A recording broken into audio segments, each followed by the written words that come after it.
आज के डिस्कशन में हम addition of two plane waves जो है वो डिस्कस करते हैं। लेट्स अज्यूम कि मेरे पास दो प्लेन वेव्स हैं। एक को जो है वो मैं E1 से रिप्रेजेंट कर लेता हूँ, ठीक है जी।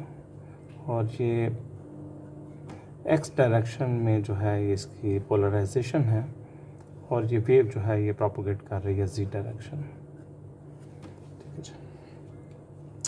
और दूसरी वेव जो है, दूसरी वेव भी मेरे पास प्लेन वेव है, और वो उसको मैं E2 से रिप्रेजेंट कर रहा हूँ, और वो जो है वो मेरे पास y डायरेक्टेड है, और उसका जो इलेक्ट्रिक फील्ड है इसको मैं प्लीज़ E1 भी साथ कह देता हूँ, इसको E2 ऑफ C। तो दोनों प्लेन वेव्स जो हैं वो प्रोपोगेट कर रही हैं z डायरेक्शन में, लेकिन एक जो है वो x डायरेक्टेड है और दूसरी जो है वो y डायरेक्टेड है। लेट्स अज्यूम कि ये मेरे पास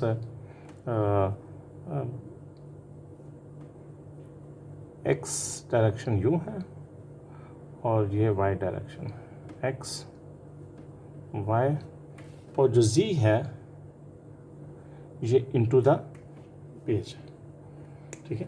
तो पहली जो मेरी वेव है वो ये वाली वेव जो है ये x डायरेक्शन में डायरेक्टेड है, ये इलेक्ट्रिक फील्ड इसका यूँ है, लेकिन ये प्रोपोगेट यूँ कर रही है, इनटू द पेज प्रोपोगेट कर रही है। मैं इसको वेव के पीछे से देख रहा हूँ इसको। दूसरी वेव जो है वो मेरे पास यूँ है कि इसका इलेक्ट्रिक फील्ड जो है वो E2 इस तरफ है, और ये इनटू द पेज प्रोपोगेट कर रही है, ठीक है। ये मेरे पास E1 है। जब मैं इन दोनों वेव्स को ऐड करूँगा तो मेरे पास जो नया जो इलेक्ट्रिक फील्ड आएगा वो मेरे पास x hat E1 of z और E2 ऑफ z इज, और इसकी जो डायरेक्शन है ये y डायरेक्शन, ये मेरे पास है। तो जो मेरे पास अब वेव जो है वो जो प्रोपोगेट कर रही होगी, प्रोपोगेटिंग वेव कुछ इस तरह होगी कि मेरे पास ये मेरे पास x डायरेक्शन है और ये मेरे पास y डायरेक्शन है। वेव मेरे पास z डायरेक्शन में ही प्रोपोगेट कर रही है, लेकिन इसका जो इलेक्ट्रिक फील्ड है वो अब डायरेक्टेड है इन इलेक्ट्रिक फील्ड यून डायरेक्टेड है, और ये प्रोपोगेट कर रही है इस डायरेक्शन, इस प्रोपोगेटिंग इन z डायरेक्शन, लेकिन उसका इलेक्ट्रिक फील्ड वो x डायरेक्शन। मैं अगर इसको देखूं कि मैं इसमें टाइम डिपेंडेंसी जो है वो भी इंक्लूड कर लेता हूं, तो मेरे पास जो इलेक्ट्रिक फील्ड जो आ जाएगा, ये जो मेरे पास है ये z डायरेक्ट, मैंने टाइम डिपेंडेंसी इंक्लूड कर ली है। लेट्स अज्यूम कि जो मेरे पास वेव है वो मेरे पास e raise to power -j beta z, ये मेरे पास वेव है जो कि z डायरेक्शन में प्रोपोगेट कर रही है, और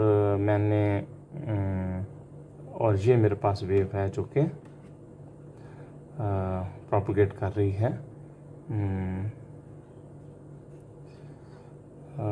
z डायरेक्शन। पोलराइजेशन का फ़र्क है। तो चूँकि मैंने टाइम डिपेंडेंसी जो है वो दोनों के साथ जो है वो इसमें इंक्लूड करनी है, तो मैं इस तरह करूँगा कि मैं e raise to power j omega t time dependency से मल्टीप्लाई कर लूँगा, और फिर मैं इसका रियल पार्ट ले लूँगा, रियल पार्ट ले लूँगा। तो जब मैं इसका रियल पार्ट ले लूँगा तो मेरे पास जो चीज़ आ जाएगी वो आ जाएगा x hat is cosine of omega t minus beta z। Let's assume कि इसका जो एम्पलीट्यूड है वो इसका एम्पलीट्यूड E1 है और इसका एम्पलीट्यूड E2 है। तो यहाँ मेरे पास E1 आ जाएगा और ये मेरे पास y हैट है, तो E2 इस cosine omega t is minus beta जी।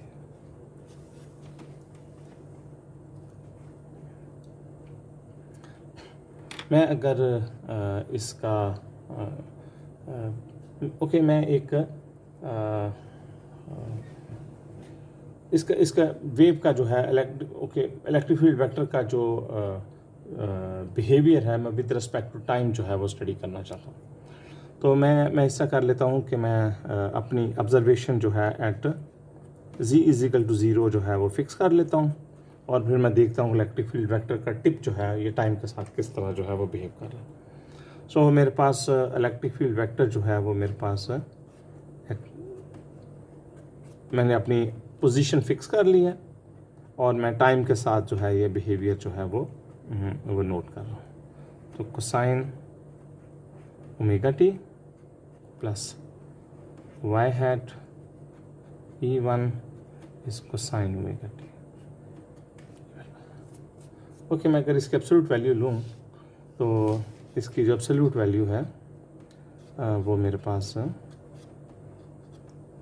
वो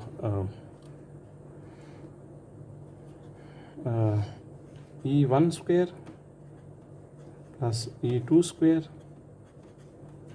is under root cosine of omega t. ये मेरे पास एब्सोल्यूट वैल्यू इसका। ओके, सो हमें पता चला कि जो एब्सोल्यूट वैल्यू है is a function of time, और मैं अगर इसका फेस डिटरमिन करूं तो फेस जो है वो मेरे पास लेट्स अज्यूम के कि मेरे पास tangent inverse of E Y over E X ये मेरे पास आ जाए। तो मैं अगर इनको आपस में डिवाइड करूँगा तो मेरे पास so tangent inverse is E2 over E1। ये मेरे पास जो है वो फेज़ जो है वो मेरे पास है। मैं लेट्स पर इस फेज़ को जो है एंगल उस अल्फ़ा से मुराद ये है कि ये मेरे पास वो एंगल है जो इलेक्ट्रिक फील्ड वेक्टर जो है वो बना रहा है विद एक्स एक्सिस जो है वो एंगल बना रहा है। तो ये मेरे पास जो है वो सो प्लीज़ हम जस्ट यहाँ दो चीज़ें नोट कर लेते हैं कि ये जो क्वांटिटी है ये फंक्शन ऑफ टाइम है।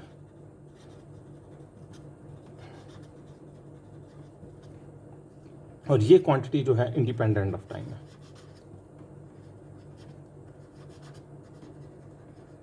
इंडिपेंडेंट। ओके, प्लीज़ अब हम वापस आते हैं। मैंने दो प्लेन वेव्स को ऐड किया है और इन दोनों प्लेन वेव्स में जो कॉमन चीज़ है कि इनके एम्पलीट्यूड्स डिफरेंट है लेकिन इनका फेज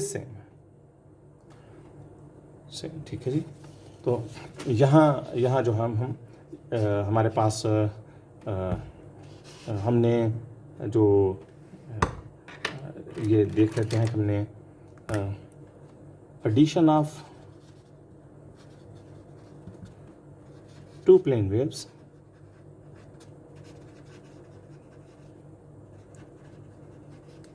with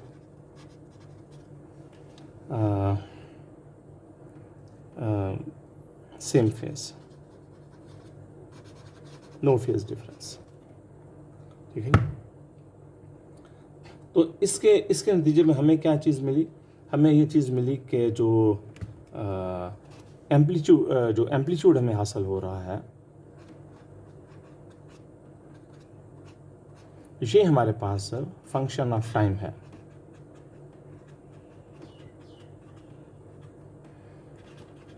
यानी कि ये टाइम के साथ चेंज होगा, लेकिन जो इलेक्ट्रिक फील्ड वेक्टर का जो एंगल है एक्सिस के साथ वो फिक्स है, वो इंडिपेंडेंट है।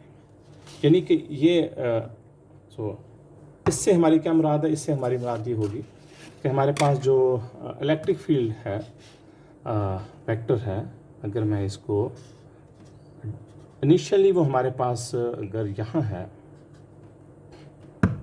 ये हमारे पास ये वाई एक्सिस है, ये एक्स एक्सिस है, तो ये एंगल जो अल्फ़ा है, ये एंगल अल्फ़ा चेंज नहीं होगा इस इलेक्ट्रिक फील्ड वेक्टर ई का, इसकी ओरिएंटेशन जो है यही रहेगी, लेकिन टाइम के साथ इसका एम्पलीट्यूड जो होगा वो कम हो सकता है, ये इस तरफ जो है वो ऐसे वेरी कर सकता। सो दिस मीन्स कि अगर मैं इलेक्ट्रिक फील्ड वेक्टर को देखूंगा तो जो कि मेरी वेव जी डायरेक्शन में प्रोपोगेट कर रही है, अगर मैं इसको पीछे से इसको देखूं तो ये इलेक्ट्रिक फील्ड वेक्टर जो है वो टाइम के साथ जो है वो पहले इलेक्ट्रिक फील्ड वेक्टर का टिप यहाँ था, फिर यहाँ चला गया, फिर यहाँ चला गया, फिर यहाँ चला गया, फिर यहाँ है, फिर यहाँ यहाँ यहाँ और फिर ये इसी तरह मूव करता रहेगा। सो इलेक्ट्रिक फील्ड वेक्टर के एम्पलीट्यूड का जो है वो टिप जो है वो वेरी कर रहा है विद रिस्पेक्ट टू टाइम, लेकिन उसकी ओरिएंटेशन जो है वो फिक्स्ड है। और जब आपकी ओरिएंटेशन फिक्स रहे, इलेक्ट्रिक फील्ड वेक्टर की ओरिएंटेशन जो है ठीक है, orientation of electric field vector is not changing with respect to time। ये हमें सिर्फ एम्पलीट्यूड चेंज हो रहा है, तो इसको हम कहेंगे दिस इम्प्लाइज कि ये जो पोलराइजेशन है मेरे पास वो लीनियर पोलराइजेशन है।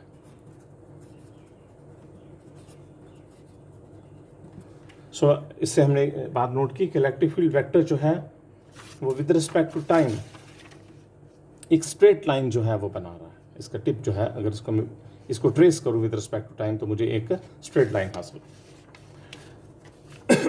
और ये कैसे हमें जो है वो दो प्लेन वेव्स को कैसे हम ऐड करके, अगर हम उन दो प्लेन वेव्स को ऐड करेंगे जिनके दरमियान फेज डिफरेंस ज़ीरो है तो हमें एक लीनियर पोलराइजेशन हासिल होगी। अब हम इसी सिचुएशन को दोबारा से कंसिडर करते हैं कि मेरे पास एक दो प्लेन वेव्स हैं जो कि जी डायरेक्शन में प्रोपोगेट कर रही हैं। मैं उन दोनों को ऐड करना चाहता हूँ। एक जो है वो एक्स डायरेक्टेड है और दूसरी मेरे पास वाई डायरेक्टेड प्लेन वेव है। ये मेरे पास दो जी डायरेक्टेड और एक्स डायरेक्टेड। लेकिन हम अब ये जो दो प्लेन वेव्स को जिनको मैं कंसिडर कर रहा हूँ, इन दो प्लेन वेव्स में जो चीज़ है वो ये है कि मेरे पास ये E raise to power minus J beta z और माइनस वाई, ठीक है जी। ये इसके साथ फेज़ लैग कर रही है, ठीक है। मैं प्लीज़ अगर इसको इस तरह कर लूँ, E raise to power minus J beta z और इसको मैं कह दूँ कि माइनस जे पाई बाय 2, ठीक है। तो इन दोनों के दरमियान अब इसका फेज़ और है और इसका फेज़ और है, इसका पाई बाय 2 फेज़ डिफरेंस है और ये फेज़ जो है वो लैग कर रही है। सो एज ए रिज़ल्ट ये इक्वेशन जो है मैं इसको इस तरह भी सिंप्लीफाई करके लिख सकता हूँ। E raise to power minus J beta z is minus Y hat J E raise to power minus J beta C. अब मैं उसी तरह इसमें टाइम डिपेंडेंसी इंक्लूड कर लेता हूँ और उसका मैं रियल पार्ट ले लेता हूँ। तो अगर मैं इसका टाइम डिपेंडेंसी इसमें इंक्लूड कर लूँ और इसका रियल पार्ट ले लूँ तो मेरे पास ये X hat is cosine of omega T minus beta z, जबकि जो दूसरा है मेरे पास वो मेरे पास is Y hat is cosine omega T minus beta z इस माइनस पाई बाय 2। ये मेरे पास वो है। मैं अगर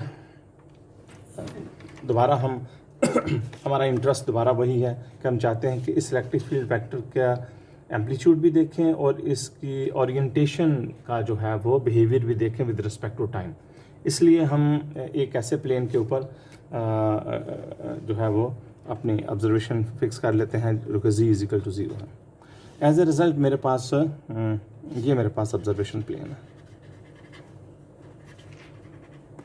ऑब्जर्वेशन प्लेन मेरा, ठीक है। और मैं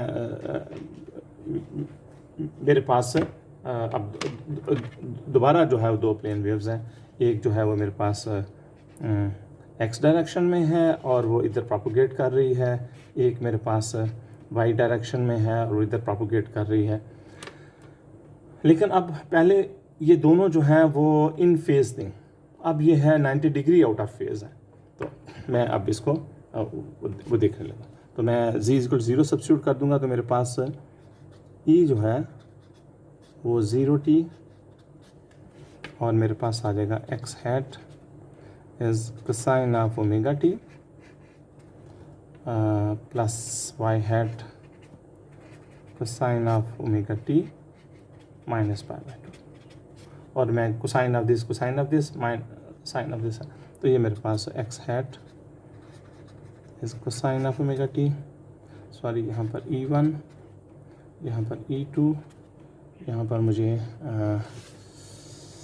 e1 e2 e1 e2 e1 e2, तो दो प्लेन वेव्स हैं जिनके एम्पलीट्यूड्स डिफरेंट हैं और वो 90 डिग्री आउट ऑफ फेज़ है। तो मैंने उन दोनों की एडिशन की, तो मेरे पास जो है वो ये आ जाएगी y hat is e2 sine of omega t, ठीक है। ये मेरे पास वो सिचुएशन जो है मेरे पास ये हो जाएगी कि अब इलेक्ट्रिक फील्ड वेक्टर जो है वो उसका जो है वो बिहेवियर क्या होगा। हम पहले ये एज्यूम कर लेते हैं कि मेरे पास जो दो प्लेन वेव्स मैंने इनिशियली कंसिडर की थी, मेरे पास लेट्स अज्यूम कि मैं इसका एक स्पेशल केस ले लेता हूँ कि जिन दो प्लेन वेव्स को मैं ऐड कर रहा हूँ वो उन दोनों के एम्पलीट्यूड जो है वो सेम है, ठीक है जी। दोनों प्लेन वेव का एम्पलीट्यूड सेम है, लेकिन वो 90 डिग्री आउट ऑफ फेज है। तो मेरे पास अब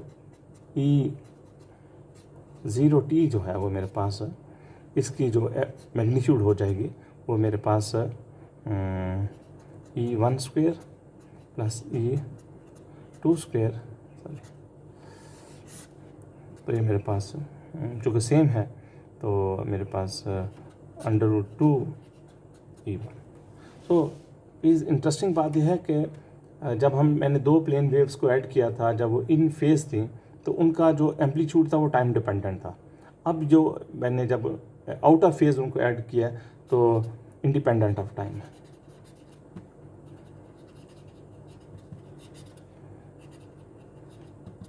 इंडिपेंडेंट ऑफ टाइम है वो मेरे पास, और लेकिन जब मैं इसका फेज ऐड डिटर्मिन करूँगा टेंजेंट इनवर्स, तो ये मेरे पास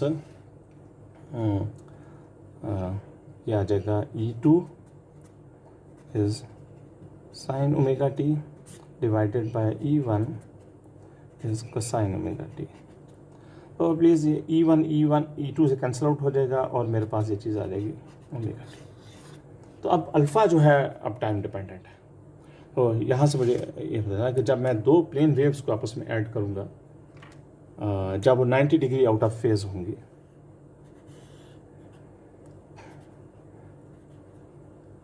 टू प्लेन वेव्स, और वो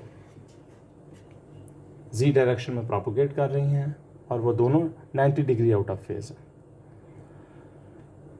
तो अब जो मेरे पास इलेक्ट्रिक फील्ड वेक्टर की जो मैग्नीट्यूड होगी वो फिक्स्ड रहेगी। लेकिन उसकी ओरिएंटेशन जो है वो टाइम के साथ चेंज हो। जब omega t is equal to zero है तो ये यहाँ है।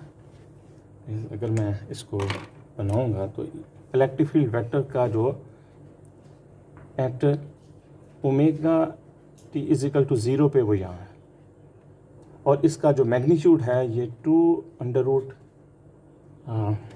2√E1 है।